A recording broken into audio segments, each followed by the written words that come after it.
Welcome to our Lunchtime Live program on WJEJ, a partnership the third Thursday each month between the radio station and Washington County Public Schools. Today's show is sponsored by the Columbia Bank here in Hagerstown, a supporter of public education in Washington County. We thank them, and this is Will Kaufman. I thank Tom Garner from Salem Avenue Elementary School, principal of said institution, and fifth grade teacher Tyler Newcomer here to talk about life at Salem Avenue, life in an elementary school here in Washington County. Welcome, fellas. Thank you. Good to have you.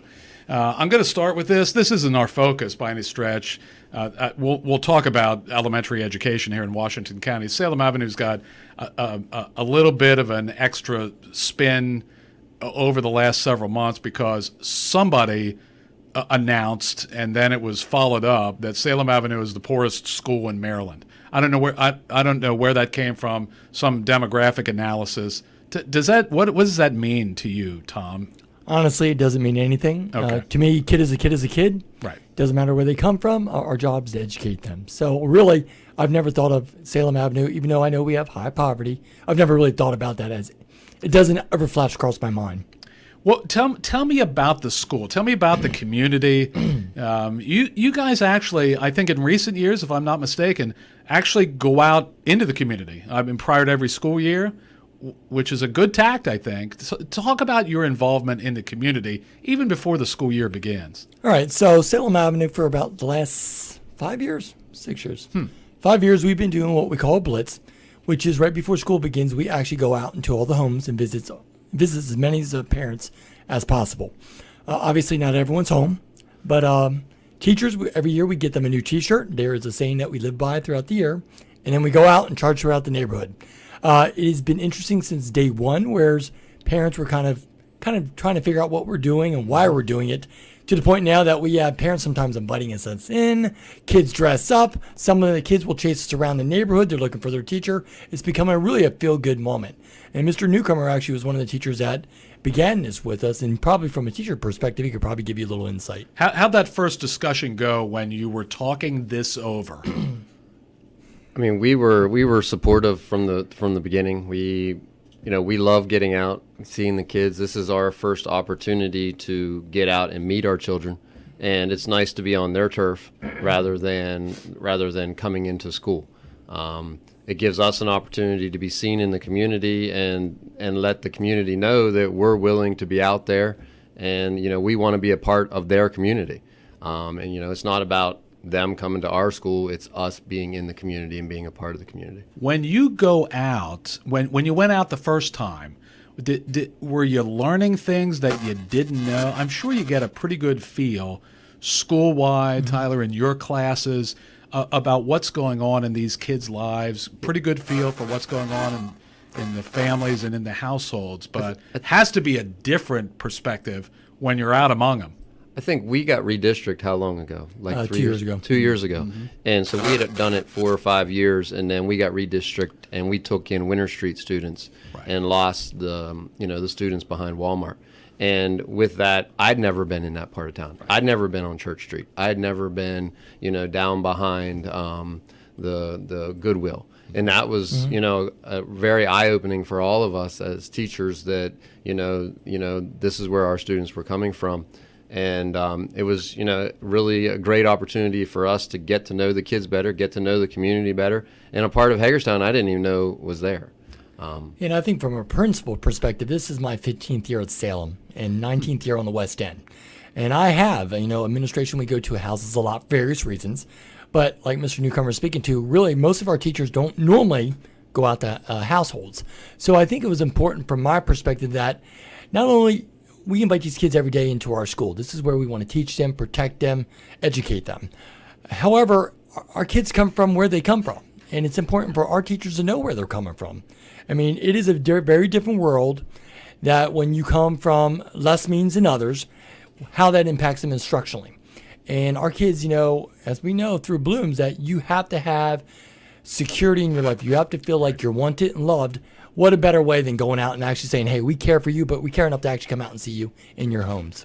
What did that change when you started doing that? From your perspective, Tom, in the classroom for you, Tyler, what How did that change anything with your, with what you saw, with what you heard, with what you felt when you were out in the neighborhoods? It didn't change anything. Tom expected the same out of us 12 years ago when I first came to Salem as he does now. It's been a great school. It has a history of being a great school, even when Woody Spong was there. So it's a great school, great community, and really it didn't change that much. We just got a better idea of where our kids are coming from. The expectations haven't changed whatsoever. It's good for us to get out there and let our kids know that we're here. Yeah, I think at the same time, we also decided to kind of rebrand ourselves. And so we're affectionately known as the 1323, the place to be, which is our address. And that was the year that we actually went out and decided that we would rebrand ourselves. And I think that has actually taken, I'm hoping as a principal that has given us more of a sense of a team in the building, but also sense of community. Because it is our school. It is the West End City School that has been a community school since the 1954 when it was first built. And it has been a place that believes in kids. Expectations have always been high there. I've not lessened them. And it doesn't matter, again, where they've come from. Our job is to do the best that we can. So the 1323 is the place to be, and that's where I'm going to stay and stand on my own 2 feet. That's what we do each and every day is with kids. That's who we are as a team. And I think it's hard to embrace a team because we do have a high mobility on our West End. So kids move in and out often. And, how do you get people to coalesce around you? And so you have to have something that's important. And I don't think any parent would disagree that your school is important for your children. And I had a mother just outside the other day ask me something. I said, I'd check in it. First thing she said is, that's why I love your school. So, we're about a team. And when I say team, it's teachers, kids, but also parents. Actually, most importantly, it's parents. That seems like a challenge. It seems like you can build great classrooms one by one, with the teacher bonding with the kids and the families and all of that. How do you make that happen school-wide? All right, so in the beginning, not only do we do our blitz, we also have what we call, it's like our back to school night. Right. And they come in, but what we've done each year is actually we're feeding everyone. So it's actually kind of like a little barbecue. We call it the barbecue, even though they're hot dogs, still good hot dogs. But we do barbecue them, they're legit. And but we invite them out, and the last couple of years, we normally have had between 600 and 800 people show up. And that's even before school begins. So again, it's not only did we go out the house, but now we invited them to our house, right? And back to their school. And it really is their school too. So I want them to be able to see that myself as a principal, Mr. Newcomer as a teacher, but also all teachers, we're people too. And it is very different when you talk to someone outside of their classroom, the classroom teacher, versus you're outside in the grass talking to them while you eat a hot dog. So I think, again, we're coalescing on how to make ourselves a sense of a community. And again, that coincided when we became a different brand of the 1323. The hot dog is a good positive, but that's not going to win. That's going to win that evening, or that day. Mm-hmm. It's not going to win the parents and the kids and win a level of respect and understanding of what you're trying to do over the course of an entire school year. What beyond the hot dog wins over parents? Gains some respect, because I'm guessing generationally, some of the kids you guys are getting, if not many of them, maybe are coming from households where there hasn't been, a level of appreciation, a level of respect for education. And you're trying to get these kids to be maybe the first in a family, to feel like that. Yeah, I think, it's always, what we do in the beginning is just the intro. Right. And last year, I think we had almost 50% of our school flip over. So that's how many new faces are coming into the building. So we wait, say that again. You're kidding me. No, our mobility half the student population. We flip around, correct, with people going in and out. Just this week alone, today is Thursday, and I think we've already had we got a new one 8 or 9 people enrolled just this week.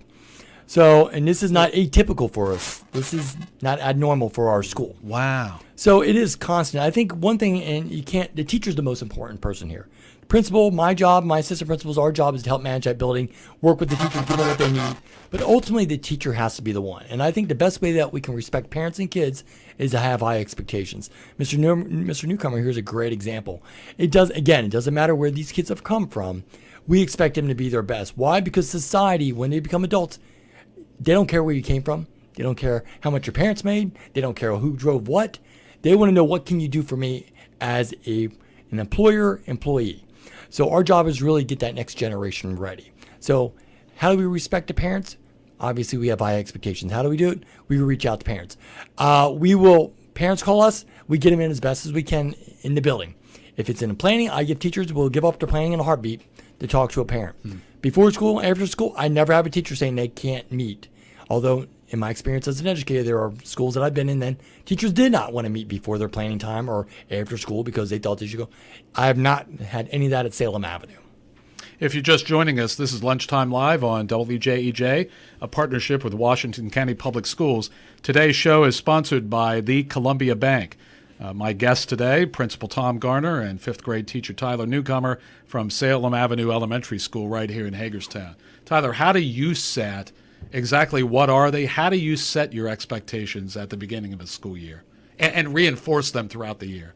Yeah, I mean, I think that I use just a little bit of holding the kids responsible. I tell them all year, it's a two-way street. Education's a two-way street.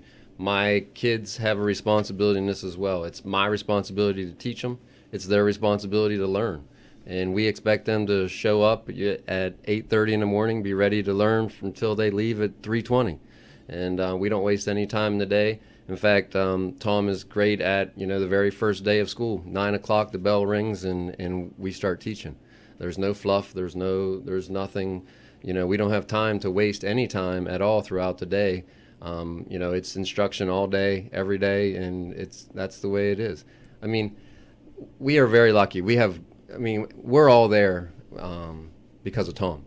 I mean, we want to be at Salem Avenue, the teachers. We have great leadership, whether it's not only Tom, our assistant principals. We all want to be there to work at Salem Avenue because of the leadership. Tom supports us to allow us to teach. We have a great team in 5th grade all the way down, and it starts with pre-K. We have pre-K. And Tom buys into the whole fact that, pre-K sells the whole fact that, pre-K is getting our kids ready, as 5th graders. And we all buy into one team. And it's just all the way across the building as soon as you walk in. Tell me about 5th grade. Some of us have been away from 5th grade for some period of time, some a little longer. What's going on in 5th grade? I'll tell you, I've been teaching 21 years, and I would say the equivalent to what I do today, I was doing in 7th and 8th grade back, in the 80s. Common Core math. I teach math all day long. We are departmentalized. Ironically, my wife teaches reading all day. We're a partnership with another gentleman, Tony McDonald, who teaches science and social studies, and our kids rotate around. And, the content is intense. And we have kids from reading on a 1st and 2nd grade level to kids reading on a 9th and 10th grade level. And the Common Core math is very difficult. But, we have the opportunity to break it down for them and teach it. And they all have the ability to do it. And, math is one place that they really feel good. Reading's probably our big, when you walk in the building, reading is our thing, because we need to get kids reading, to even do anything outside. Everything math. else is based on it. Yeah, everything is based on reading, especially with the new Park score or the new Park test and Common Core. The kids are problem solving, and they have to be able to read to find what the problem is, and then to be able to do those kind of things. And so our big push in school is every kid reading, and it starts in pre-K and it goes all the way through 5th. How do you know your kids are ready to go at the end of a school year? That they're okay when you look across that roster and send those kids out the door on the last day of school. How do you know that they're ready for middle school and ready for the rest of their school career? We expect them. 5th grade's a huge year of growing up. We teach them that they have to be independent, and we constantly are thinking life skills, and this is what they need to be able to do to go to middle school and to go to high school. And believe it or not, we push our kids we're already talking about, how lucky they are to have the community college in Hagerstown. We want our kids to a lot of them would be first generation college students, and we sell them on it. We got some brilliant kids at Salem Avenue. I mean, we have, we are very lucky, and, and we try to instill that in all of them. And we're also trying to build good citizens. I know that's huge to me in fifth grade and across our team of fifth grade teachers, which we have 6 of. We're trying to build good citizens. We want the kids to understand that not everybody goes to college. And if you don't go to college, you have other opportunities. But it all starts with education. I push the military a lot because it's one of my regrets. Looking back on my life, I wish I would have gone to the military. And I sell that with my kids. It's an opportunity to take education and, do more with it and continue to build yourself as a person. And we start that in 5th grade.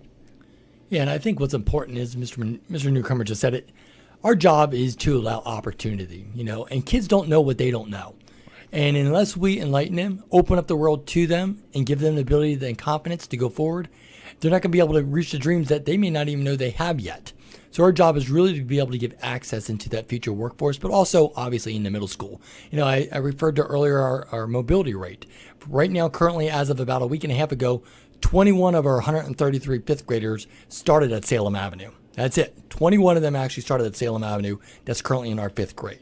However, each year we take on those kids like they've been our kids our entire life. Right.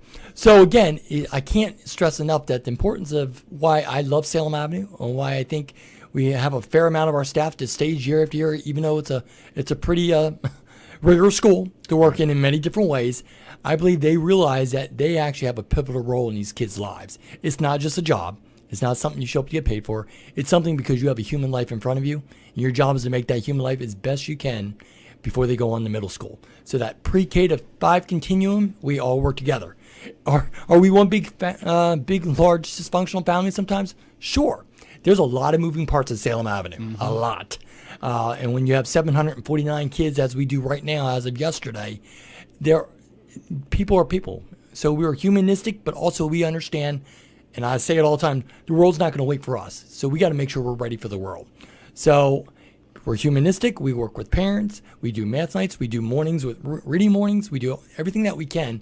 But the big thing is teachers have to love their kids and they have to believe that their kids can learn. And I think Salem Avenue has done a great job at that. Do you get pushback from the parents who may not have had the same level of, again, appreciation, intensity, maybe have no expectations of their child's school, and maybe they're not supporting their child when they get home? That child has had a great, rigorous academic and social day at Salem Avenue, goes home, and then there's not the same level of intensity, the same level of support. On the teacher level, I would say no. I mean, we don't see it. I mean, but I know in the front office they do, because probably our most difficult thing that we have to deal with is attendance. I mean, our attendance rate needs growth. I mean, it's one of our biggest goals. And, we have so many absences. And in the front office, I know that there is that because we're pushing kids to get to school.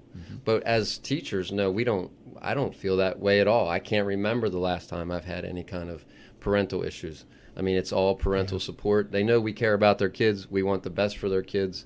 And they know that we show up every single day and we're there to teach. And they've only been supportive. Yeah, and from the office perspective, do I have some parents question us? I do at times, but I tell you, when they come in and after we explain why we're doing it or why we're having high expectations, parents have been supportive. We had 185 kids absent on Monday, talking about being absent. That's a high percent. And the main thing I want to advocate to all parents out there listening, but just really for my staff, we can't teach them if they don't show up. And we only have, every day is valuable. As I say, when today's over, we're never getting back. It is the past. So we have to concentrate constantly on the future and readjust with the future. So we react, respond. We work within the curriculum. The county's been very supportive of everything that we've ever done at Washington, at Salem Avenue. And so I think, we've developed a really great team. And I didn't know it was 21 years for Mr. Newcomer, 21 years for me also. So No coincidence there. No, not at all. If you've just joined us, this is Lunchtime Live on WJEJ with Washington County Public Schools. Today's show is sponsored by the Columbia Bank, a big supporter of our show and public education here in Washington County. Principal Tom Garner and fifth grade teacher Tyler Newcomer are here to talk about Salem Avenue Elementary School in Hagerstown, but certainly many of these subjects, topics, issues go well beyond the walls of Salem Avenue. You guys do the Gentlemen's Club. Yes? That was founded by Ray Weber, Okay. who's my fifth grade teaching partner. And yes, I did it with him. We did it last year. It was we handpicked 12 gentlemen that were in the fifth grade, and we tried to teach them life skills about, going to college and, just setting them up to be. It was called the Gentlemen's Club. We did teach things like etiquette. We went out.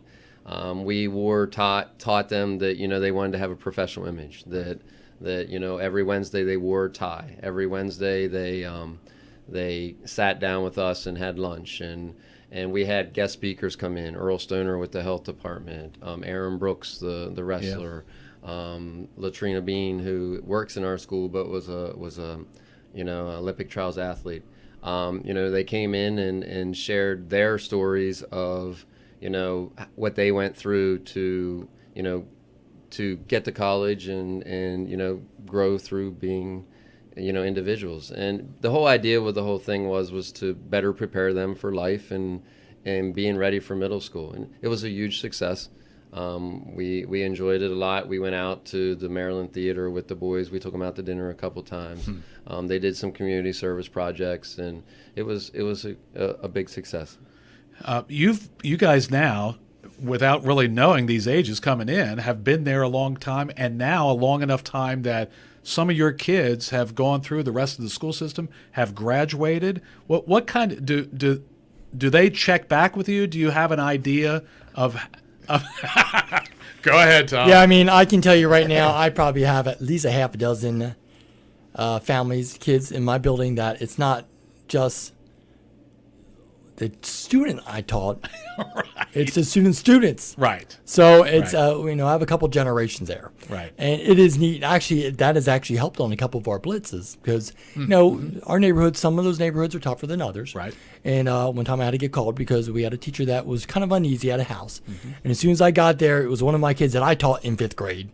And as soon as he saw me, he became a different person. And because, again, it was right around the beginning of our blitz. It was new. So who are these people coming out to our houses? Right. So it is neat to see that. It is also neat the connections that we have, because I think I've developed, especially over the 15 years there, but even with past being on the West End, I have families that have been working with me for 20 years. And so it's interesting. And then I have their families members. So it makes for interesting conversations. I have students checking back. I have one calls me about every 3 weeks right now. And I taught him about 19 years ago. So it still gets checked in. They still live on the West End. He visited me during Christmas time. But it is a really neat experience to see those different generations. Especially a lot of them, I can see that based off of where they were when I first taught them 18, 19 years, I can see how they're moving themselves through the system in a positive way where it is productive and better for their families and for their futures. And that's what it's all about. It's right in front of us. And, you can't buy that type of stuff. And teaching, you can't buy teaching. Teaching is the job it's the coolest job in the world. I tell people we get to work with kids. And not only are we working with kids, we're working with the generation that's going to take care of us. So why wouldn't we work hard? Is it the coolest job in the... I was just going to piggyback off that. Now that I've been doing it the same amount of time, I'm seeing, students that are coming back as teachers, or I say one of my biggest success. I've spent all my time in Title I. I haven't taught anything but Title I. And I have a student who was the paint manager at Home Depot. I was like, that's huge. That young man, I never would have imagined would be out, with a job. And I have another young man who now is a part of our team at Salem Avenue. He is the night custodian. And I couldn't be any more proud of a student who I had, probably 17, 18 years ago. He's a custodian in our school, and he's done something with himself. And Mr. Chris Grove, which was our PE teacher as of last year, he went to Potomac Heights this year. I helped teach him when he was in fifth grade, and I hired him, and he's excellent. So, it is neat when you have a community school like that, and a lot of Hagerstown is what Hagerstown is, and as we know, there are people who move away, but a lot of people stay in the Hagerstown area, and there's a lot of roots here. So it's kind of neat to see that generation coming back, and we get to see that kind of like really, they are really the proof that what we do matters. What have you tried that hasn't worked? Where you reconvened and said, yeah, okay, we're not going to do that again. Well, I mean, I come up. I can never be probably blamed for overthinking things. So I've been given pushback by my teachers over the years when they think what I have come up with doesn't work, but also sometimes occasionally compliment me if it does, right. Or thought, oh yeah, that would fail. For example, our whole blitz. I don't think everyone. I didn't wait for buy-in for the blitz. Right. They got back. We gave them a map. We told them what we were doing. Here's your T-shirt. We're going out. Here we go. Right. And I can tell you, before we started, there was already the grumblings and this and that. But after that day, completely changed. So the whole mantrage of ready, fire, aim, which means I'm not overthinking it. Right. Sometimes you just got to go for it. And if it doesn't work, I call that feedback. It wasn't a mistake. Right. I didn't blow it. I just got feedback to do something differently. So that's how I run my school. That's how I run my life. And sometimes it works out and sometimes it doesn't. Right. What wiggle room do you have in the classroom to try, to experiment, to... I would say that's why we're there. I mean, Tom gives us the freedom to teach. And, he's not looking over our shoulder. We all have a different style. I have a different style than my wife. I have a different style than Tony McDonald. I have a different style than Ray Weber and Rebecca Bland. And they're amazing teachers. And he allows us all to be the teachers that we are, and he supports us. And, that's what makes a difference. I mean, that's probably the biggest thing as a teacher and why we are there. Now, we're not here to say that Salem Avenue's, that it's complete anarchy related to the rest of the county, that it's out of control. Yeah, Garner does whatever he wants out there. I mean, it's not that at all. It can't be. We are completely rooted into the curriculum that we have.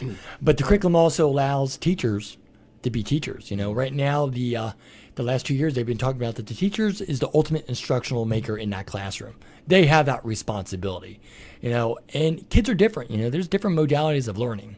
And just like for the adults, there's different ways that the styles of teaching. So we implement that curriculum as is, but also we work with kids. We teach kids. You don't just teach curriculum, you're teaching kids curriculum. So I think that's important to keep in the back of your mind that this is what we do. It's not something that you check off.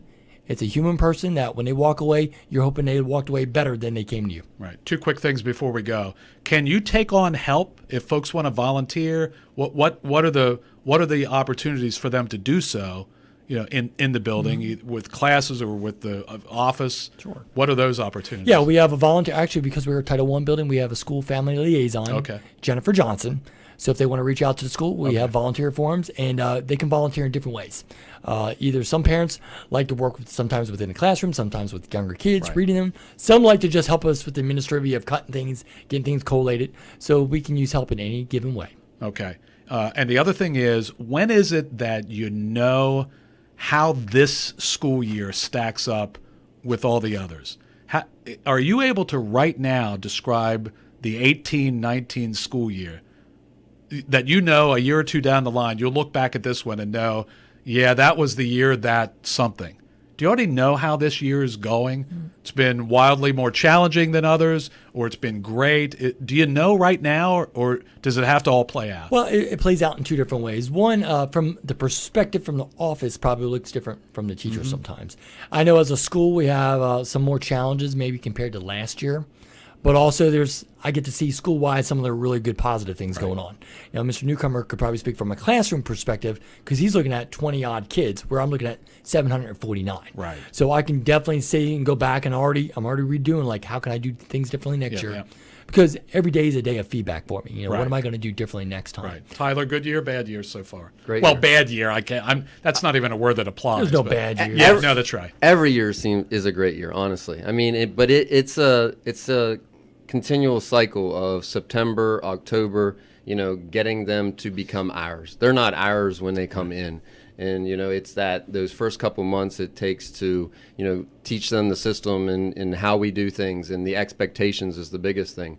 And then by December and the Christmas break, I mean, we're in a great place right now. I mean, and they start becoming ours, and we start getting excited about park testing and the, the end of the year and sending them off to middle school. And it's hard at the end of the year because you do build so many relationships with them. But yeah, in the beginning of the year, I mean, we're off. I mean, it can be very frustrating, taking fourth graders, because you got to remember, we leave in June, and these kids are middle schoolers. Right. And then we have to pick up, and we still have the expectations of June. And when they come in, it's a whole new, teaching them a whole new ball game. And it takes a couple months, and then, by December, they start becoming ours. And right now, I mean, the kids are just working their tails off, and, every day is a great day, to be honest with you. But we do. In the beginning of the year, there's every year has struggles. Sounds good. Thank you guys very much. I appreciate you coming over and doing the show. Tom Garner is principal at Salem Avenue Elementary, and one of the fifth grade teachers at Salem Avenue, Tyler Newcomer, my guest today on Lunchtime Live. Our show today has been sponsored by the Columbia Bank here in Hagerstown. Lunchtime Live is heard the third Thursday each month, the partnership between Washington County Public Schools and WJEJ.